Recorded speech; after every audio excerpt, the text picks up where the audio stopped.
ಮುಖ್ಯಮಂತ್ರಿ ಸುಖ ಶಿಕ್ಷಾ ಯೋಜನೆ ಜಾರಿಗೆ ತಂದ ರಾಜ್ಯ ಆಯ್ಕೆಗಳು 1 ಹಿಮಾಚಲ ಪ್ರದೇಶ್, 2 ಬಿಹಾರ್, 3 ಒಡಿಶಾ, 4 ಕೇರಳ.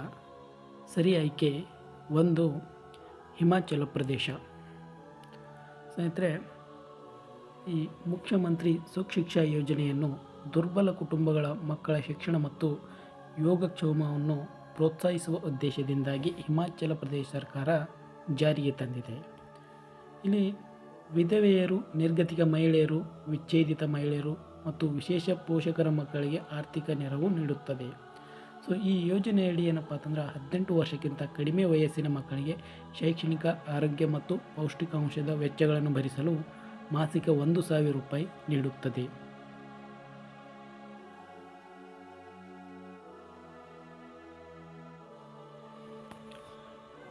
ಪ್ಯಾರಾಲಿಂಪಿಕ್ಸ್ನಲ್ಲಿ ಅವಳಿ ಪದಕ ಪಡೆದ ಮೊದಲ ಭಾರತೀಯ ಮಹಿಳೆ. ಆಯ್ಕೆಗಳು ಕರ್ಣಂ ಪ್ರೀತಿಪಾಲ್, ಮೋನಾ, ಅವನಿ.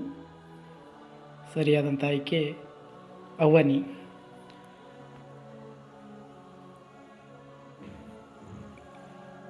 ಭಾರತದ ಪ್ಯಾರಾಶೂಟರ್ ಅವನಿ ಲೇಖರ್ ಪ್ಯಾರಿಸ್ ಪ್ಯಾರಾಲಿಂಪಿಕ್ಸ್ನಲ್ಲಿ ಐತಿಹಾಸಿಕ ಸ್ವರ್ಣ ಪದಕ ಸಾಧನೆ ಮಾಡಿದ್ದಾರೆ. ಇವರು ಮಹಿಳೆಯರ 10 ಮೀಟರ್ ಏರ್ ರೈಫಲ್ ವಿಭಾಗದಲ್ಲಿ ಪ್ಯಾರಾಲಿಂಪಿಕ್ಸ್ನಲ್ಲಿ ದಾಖಲೆಯೊಂದಿಗೆ ಜೈಪುರದ ಅವನಿ ಸ್ವರ್ಣ ಪದಕ ಗೆದ್ದುಕೊಂಡರು.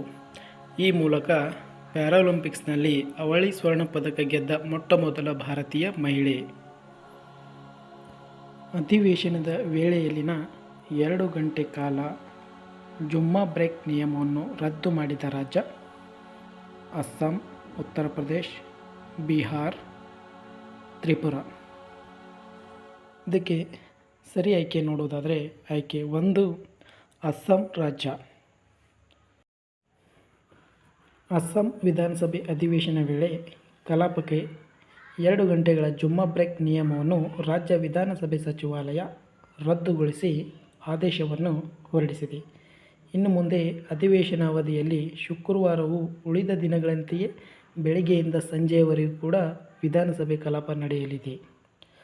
1937ರಲ್ಲಿ ಮುಸ್ಲಿಂ ಲೀಗ್ನ ಸೈಯದ್ ಸಾದುಲ್ಲಾ ಈ ಪದ್ಧತಿಯನ್ನು ಜಾರಿಗೆ ತಂದಿದ್ದರು ಎಂದು ಸ್ಪೀಕರ್ ಆದಂಥ ಬಿಸ್ವಜಿತ್ ದೈಮರೆ ಮಾತನಾಡಿ ತಿಳಿಸಿದ್ದಾರೆ.